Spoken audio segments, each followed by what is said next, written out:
नमस्कार, स्वागत है आप सभी का। UP triple S C ANM नई भर्ती 5272 पदों पर।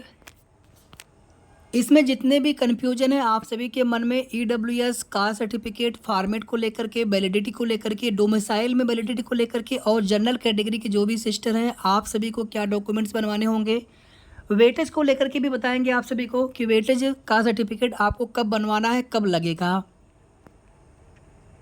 आप सबके लिए जो टेलीग्राम का ग्रुप है उसमें चैट ऑफ था, लेकिन उसमें चैट हमने ओपन कर दिया है और वो चैट ओपन ही रहेगा। टेलीग्राम का ग्रुप है, उसका लिंक आपको वीडियो के डिस्क्रिप्शन में जाएंगे या फिर कमेंट में जाएंगे तो वहाँ पर आपको मिल जाएगा लिंक। उस ग्रुप में जो भी आपकी भर्ती से संबंधित चीज़ें हैं आप उन पर बात कर सकते हैं, एक दूसरे से पूछ सकते हैं, बात कर सकते हैं। यहाँ पे कोई भी डाउट लगे हम भी आप सभी के मैसेज देखते रहेंगे और उस पर रिप्लाई भी करने की कोशिश करेंगे। क्लास ज्वाइन करने के लिए आपको कोई भी समस्या लगे आप हमें इस नंबर पे कॉल कर लीजिएगा 9315707758। कोई भी आपको समस्या लगे क्लास ज्वाइन करने में या फिर अगर आपको क्लास ज्वाइन करना हो, कुछ भी आपको क्वेरी हो, पूछना हो तो आप इस नंबर पे कॉल करके पूछ सकते हैं या फिर आप व्हाट्सअप भी कर सकते हैं इस नंबर पे या टेलीग्राम पर आप मैसेज कर सकते हैं। ऐसा कई बार होता है कि किसी भर्ती के लिए हम तैयारी कर रहे होते हैं और कोई छोटी सी हमसे गलती हो जाती है और पूरे भर्ती प्रक्रिया से हम बाहर हो जाते हैं। वो स्थिति बहुत ही कष्टदायक होती है। इसलिए हम चाहते हैं कि आप लोगों से कोई भी मिस्टेक ना हो, डॉक्यूमेंट संबंधी कोई भी आपसे गलती ना होने पाए। वीडियो को आप सभी जितना हो सके शेयर जरूर कर दिया करें। और आपकी भर्ती में ज़्यादा फॉर्म आवेदन नहीं आएंगे, लेकिन उसके बावजूद भी आप सभी को अपने सिलेक्शन के लिए पूरी मेहनत करनी है। फॉर्मेट को लेकर के इसी नोटिफिकेशन में देखेंगे तो अलग अलग सिलेबस देखिए वही सेम है पुराना वाला। अभी हम थोड़ी देर में पुराना वाला नोटिफिकेशन और ये वाला नोटिफिकेशन आप सभी के पास ऑलरेडी होगा तो हम पुराना वाला नोटिफिकेशन भी हम ग्रुप में शेयर कर देंगे। सेम सिलेबस है, बिल्कुल वही 38 टॉपिक्स हैं, उसमें कोई भी बदलाव नहीं हुआ है। जैसे आप देखेंगे यहाँ पर उत्तर प्रदेश के अनुसूचित जाति के लिए प्रमाण पत्र, ध्यान दीजिएगा आपका कास्ट सर्टिफिकेट ऑनलाइन ही बनेगा और उस पर देखेंगे तो लेफ्ट साइड पर ऐसे क्यूआर कोड, ऐसे बॉक्स में क्यूआर कोड आपको दिख जाएगा। बार कोड कह लीजिए या फिर बार कोड कह लीजिए, बार कोड नहीं क्यूआर कोड कह लीजिए। बार कोड तो ऐसे होता है, इस प्रकार से ऐसे होता है और क्यूआर कोड ऐसे स्क्वायर ब्रैकेट स्क्वायर में होता है। तो क्यूआर कोड उस पर आपको दिख जाएगा आपके सर्टिफिकेट पर। ये फॉर्मेट सिर्फ इसलिए है कि आपको इसी तरह का बनवाना है और जैसा है बिल्कुल आपको वैसा ही बनवाना है। और यही फॉर्मेट है यूपी स्टेट की जो भी वैकेंसी आती है उनके लिए, आपको ओबीसी, एससी या फिर ईडब्ल्यूएस के लिए यही सारे फॉर्मेट आपको लगाने होंगे। या फिर 36 आरक्षण में फ्रीडम फाइटर, एक्स सर्विसमैन या फिर स्पोर्ट्स कोटा के लिए। दिव्यांग के लिए कोई सीट नहीं है। दिव्यांग के लिए कोई सीट का मतलब है, मान लीजिए आपने पीएच कैटेगरी से पीईटी में फॉर्म आवेदन कर दिया था, अभी आप नहीं लगा पाएंगे तो कोई दिक्कत नहीं है। अगर आप पीएच के लिए अगर आप अप्लाई भी करते तो उसमें सीटें हैं नहीं तो आपको पीएच के आधार पर कोई लाभ नहीं मिलेगा। बाकी जो आपकी दूसरी वर्टिकल आरक्षण में कैटेगरी होगी उसका फ़ायदा मिलेगा। बहुत सारी ऐसी बहनें हैं जिन्होंने पीईटी में, मान लीजिए आपने ईडब्ल्यूएस नहीं लगाया था, कोई दिक्कत नहीं है, आप फॉर्म आवेदन करते समय आप ईडब्ल्यूएस यहाँ पे लगा दीजिएगा। पीईटी में आपने नहीं लगाया तो पीईटी के शॉर्ट लिस्टिंग के लिए काम करेगा। जैसे पीईटी में आपने कास्ट सर्टिफिकेट लगा दिया या फिर ईडब्ल्यूएस, तो पीईटी में शॉर्ट लिस्टिंग के लिए आपका वो फ़ायदा करेगा, ना कि भर्ती के लिए। भर्ती के लिए आपको दोबारा से फिर से आपको भरना पड़ेगा अगर आपको लगाना है तो। हालांकि आपकी भर्ती में जितनी सीटें हैं उसके 15 गुना भी अभ्यर्थी फॉर्म आवेदन नहीं करने वाले हैं। और देखिए पीईटी में जिन भी बहनों के माइनस में नंबर हैं, आप लोग आयोग जाकर के बात कर सकते हैं कि अगर हमारे किसी भी एक में प्लस में नंबर हो तो कम से कम हमें तो कंसीडर किया जाए। आप लोग प्लीज़ जाकर के जितनी जल्दी हो सके आप लोग एक दिन आयोग, आप टेलीग्राम ग्रुप पे बात कर लीजिएगा और आप लोग आपस में 10-20 बहनें आप लखनऊ जाकर के यूपी ट्रिपल एस सी आयोग जाकर के सचिव सर से एक बार रिक्वेस्ट कर लीजिए। उनके हाथ में है चीज़ें, अगर वो चाहेंगे तो बिल्कुल आप सभी को मौका मिल सकता है कि किसी भी एक में अगर हमारे नंबर प्लस में है, हालांकि दोनों में माइनस होंगे तो कंसीडर नहीं करेंगे किसी भी कीमत पे, या जीरो होंगे तो। लेकिन अगर एक में प्लस है एक में माइनस है तो उस स्थिति में हो सकता है कि आप लोगों को कंसीडर कर लिया जाए। अब आगे देखिए, आप सभी पिछले वाले वीडियो में हमसे बोलने में एक मिस्टेक हो गई थी। अब वही चीज़ें होती, बार बार आपको वही चीज़ें बताते हैं तो उसमें आप कंफ्यूज मत हुआ करिए। एक जगह बोलने में मिस्टेक हो गई थी। ईडब्ल्यूएस सर्टिफिकेट में अगर आप मैरिड हैं, शादीशुदा हैं, तो आप अपने ससुराल पक्ष से बनवा सकते हैं और अगर आप विवाहित हैं तो पिता पक्ष से बन जाएगा। फिर से सुन लीजिएगा, शादी होने के बाद आप अपने पति पक्ष से, ससुराल पक्ष से बनवा सकते हैं। आपके पूरे परिवार की आय देखी जाती है। और अगर आप अविवाहित हैं तो आप अपने पिता पक्ष से बनवा लेंगे। कास्ट सर्टिफिकेट में आपको अपने पिता पक्ष से ही निर्गत करवाना होता है। तो इसमें समस्या ये आती है कि हम एड्रेस कौन सा डलवाएं। आप दोनों में से ससुराल पक्ष का एड्रेस और मायके, इसको मायके एम लिख देता हूँ मैं यहाँ पे, और ससुराल को एस लिख देता हूँ। तो दोनों पक्ष इसमें कोई भी पक्ष का एड्रेस चल जाएगा। बस आपको ध्यान ये देना होता है कि जो एड्रेस आप फॉर्म फिलअप करेंगे, जो एड्रेस आपके प्रमाण पत्र पर हो, फिर वही एड्रेस, उसी एड्रेस का आपको कास्ट सर्टिफिकेट या फिर डोमिसाइल आपको आगे फिर डॉक्यूमेंट वेरिफिकेशन के समय वेरीफाई करवाना होगा। जैसे आपने अभी कास्ट सर्टिफिकेट या निवास किसी और पते का बनवा लिया, फॉर्म में आपने कोई और एड्रेस भर दिया, तब आपको दिक्कत हो सकती है। मान लीजिए कुछ बहनें हैं, आपके पहले का प्रमाण पत्र है, आपने वही एड्रेस फिल कर दिया और अब जो है आपकी बाद में शादी हो जाती है, तो जब डीबी के समय आपसे प्रपत्र भरवाया जाएगा, टोटल 4 प्रपत्र भरने होते हैं, 7 पेजेस का होता है, इंडेक्स कार्ड होता है, आपके जो एकेडमिक डिटेल होते हैं, बाकी सारी चीज़ें भरनी होती हैं, तो वो बताएंगी तब की बात है।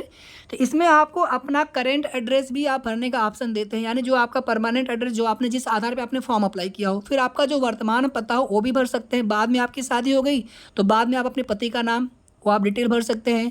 मान लीजिए अभी आपकी शादी बिल्कुल हाल में हुई है और आप चाहते हैं कि हम अपने मायके पक्ष का ही सारा डिटेल लगाएं, लगा सकते हैं, कोई दिक्कत नहीं है। लेकिन जब आगे आपके डीबी होंगे तो वहाँ पे आप अपने पति पक्ष वाला भी डिटेल भर सकते हैं। कुल मिलाकर के अगर आपको आरक्षण का लाभ चाहिए, ईडब्ल्यूएस, ओबीसी, एससी, एसटी या फिर 36 में freedom fighter, ex serviceman, sports quota, इसके लिए आपको उत्तर प्रदेश का मूल निवासी अपने पिता के आधार पर होना चाहिए। बस पिता पक्ष से कास्ट सर्टिफिकेट निर्गत होने का सिर्फ इतना सा मतलब है कि आप अपने तहसील से आख्या लगवा लीजिए। एड्रेस वगैरह सब आप ही की तरफ का पड़ जाता है, लेकिन आपके पिता पक्ष की तहसील से निर्गत हो, वहाँ के तहसीलदार महोदय के सिग्नेचर हो, मुहर हो, बस इतना सा आपको करना होता है। कोई भी लेखपाल महोदय मना नहीं करेंगे। मना क्यों करेंगे, उनको भी पता है कि जो नियम है, लेकिन वो डायरेक्टली निर्गत उनको करने का अधिकार नहीं होता है, इसीलिए वो मना करते हैं। तो आप आख्या लगवा लेंगे तो फिर वो मना नहीं करेंगे। तो आशा करते हैं आप सभी को एड्रेस को लेकर के या कैसे बनवाना है इसको लेकर के चीज़ें स्पष्ट हो गई होंगी। अब थोड़ा सा और देख लीजिए आगे आप सभी। ईडब्ल्यूएस में स्पष्ट रूप से लिखा हुआ है कि 1 अप्रैल 2024 के बाद का होना चाहिए, लेकिन ओबीसी, एससी, एसटी के लिए कोई भी ऐसी बाध्यता नहीं है। तो फिर आपका पुराना कास्ट सर्टिफिकेट भी चल जाएगा। 1 साल पुराना हो, 2 साल पुराना हो, 3 साल पुराना हो, ठीक है, चल जाएगा, बिल्कुल चल जाएगा। हमारा एक सजेशन होता है आप सभी के लिए कि कोई भी रिस्क न लेते हुए अगर आप नया बनवाना चाहें तो आप सभी प्रमाण पत्र नया बनवा सकते हैं। बाकी पुराना वैलिड आपका रहता है जब तक कि नोटिफिकेशन में स्पष्ट रूप से लिख करके ना आए कि हाँ ये पर्टिकुलर सर्टिफिकेट आपको इस डेट के बाद का बनवाना होगा। अगर ऐसा लिख करके नहीं आता है तो फिर आप बिल्कुल आपका पुराना चल जाएगा। बस जिस फॉर्मेट में उन्होंने मांगा है उसी फॉर्मेट में आपका बना रहना चाहिए और जिस पक्ष से निर्गत होना चाहिए। ईडब्ल्यूएस में कोई दिक्कत नहीं होती है, अविवाहित हो तो पिता पक्ष से, विवाहित हो तो पति पक्ष से, लेकिन कास्ट सर्टिफिकेट में ये दिक्कत आती है कि पिता पक्ष से ही निर्गत हुआ रहना चाहिए। आप सभी यहाँ पर भी देखेंगे आरक्षण या आयु सीमा में छूट का लाभ चाहने वाले अभ्यर्थी संबंधित आरक्षित श्रेणी के समर्थन में इस विस्तृत विज्ञापन के परिशिष्ट में मुद्रित वेबसाइट पर उपलब्ध निर्धारित प्रारूप पर सक्षम अधिकारी द्वारा जारी जाति प्रमाण पत्र, देखिए निवास के अलग होते हैं सक्षम अधिकारी और कास्ट सर्टिफिकेट के अलग होते हैं, ठीक है, वो चीज़ ध्यान दीजिएगा आप सभी। जारी जाति प्रमाण पत्र आरक्षण संबंधित, 1 मिनट रुकिएगा।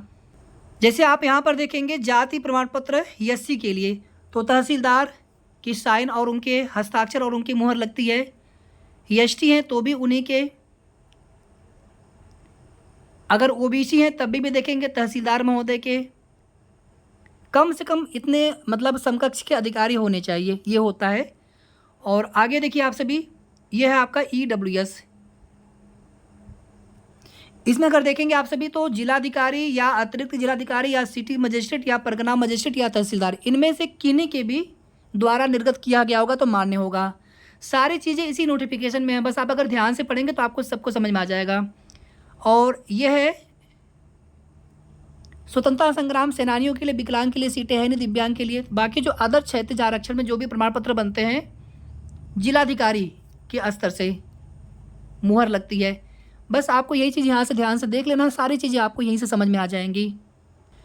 आगे देख लीजिए आप सभी, आरक्षण में जो भी आप कास्ट सर्टिफिकेट लगाएंगे, जारी प्रमाण पत्र आरक्षण संबंधी प्रमाण पत्र जो आवेदन की तिथि तक अथवा विज्ञापन में उल्लिखित आवेदन की अंतिम तिथि तक जारी किया गया हो अवश्य प्राप्त कर लें।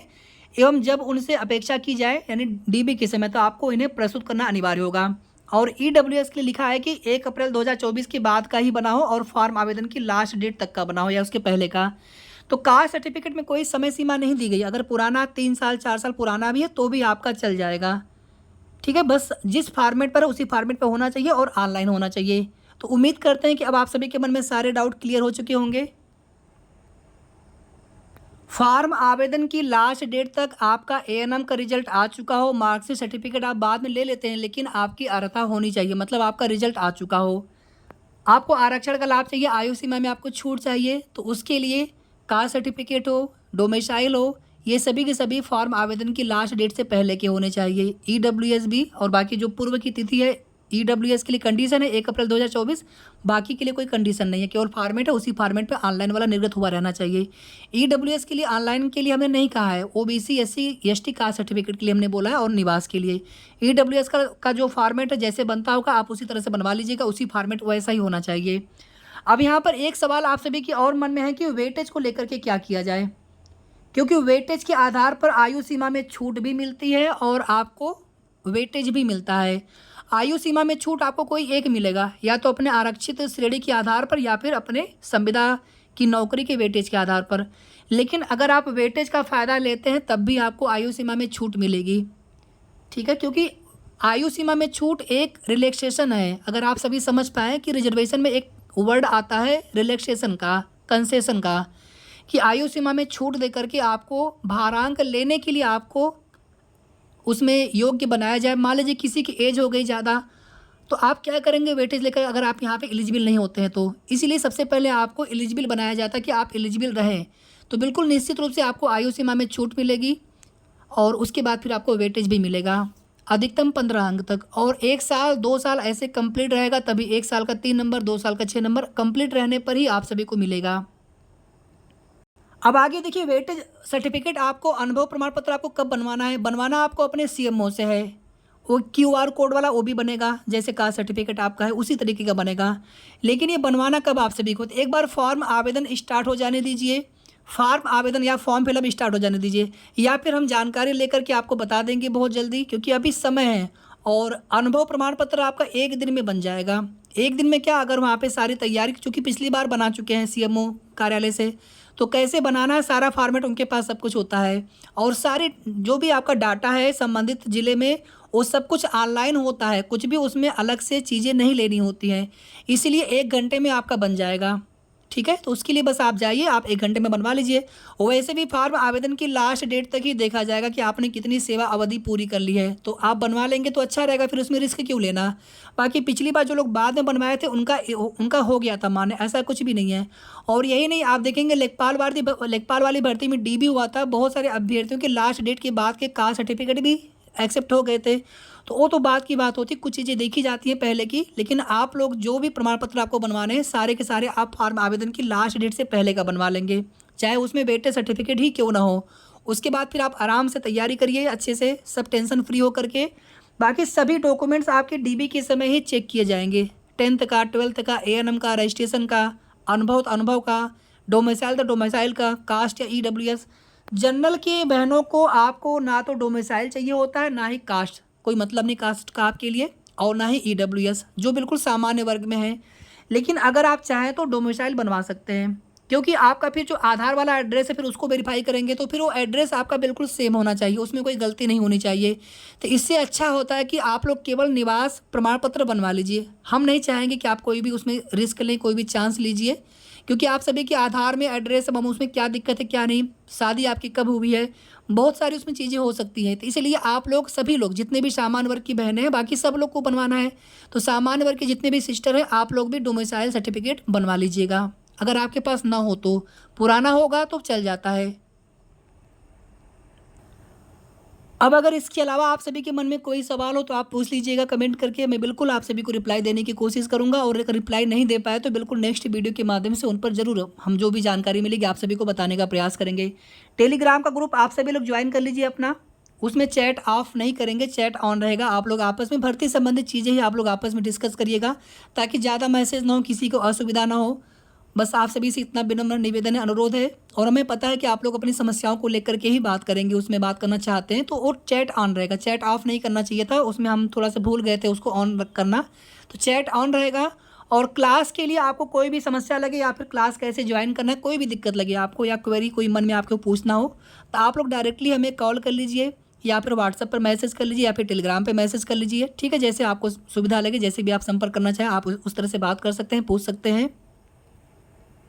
वीडियो को आप सभी लाइक शेयर प्लीज़ ज़रूर कर दिया करें। और अगर आपने अभी तक चैनल को सब्सक्राइब ना किया हो तो कर लीजिएगा। बाकी हमारी पूरी कोशिश रहती है कि आपको हमेशा सही और ऑथेंटिक जानकारी समय समय पर उसकी अपडेट हम देते रहें। तो जल्द मिलेंगे नेक्स्ट वीडियो में, तब तक आप सभी अपना ख्याल रखें। धन्यवाद।